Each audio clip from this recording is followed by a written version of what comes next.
Stansted Airport is currently the busiest single terminal airport in the UK, with up to 5,000 departing passengers alone passing through its doors every hour.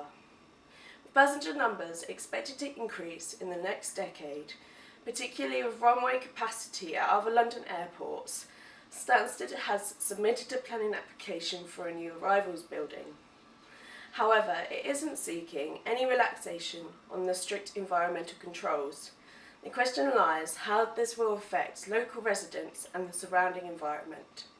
When an aeroplane burns kerosene, which is the fuel that it uses, it produces a range of emissions. Carbon dioxide, which is pretty bad for climate change, and then emissions which have a local effect, nitrogen dioxides in particular, which are harmful to human health and in some instances to trees and plant life.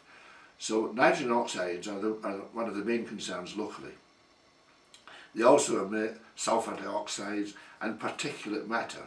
These are the very fine carbon particles which also come from diesel cars, very harmful to human health.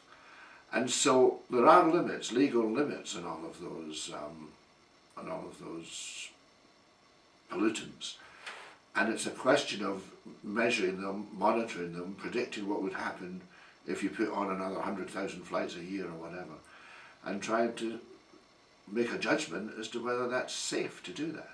The easiest one is the move towards hybrid stroke electric cars, which effectively have zero NO2 emissions at the tailpipe, although you still might get some at the power station, but it's easier because it's in a single place. Catalytic converters have been on cars for some time, so they have reduced the NO2 emissions, and it's gradually getting lower. Levels are gradually getting lower.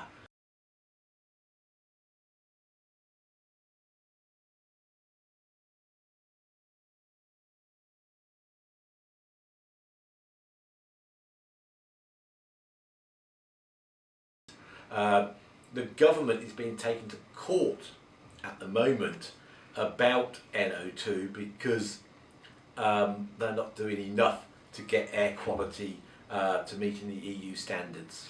I think a lot of the things the government have come up with recently, the suggestions have been placing the emphasis back on local authorities to do things.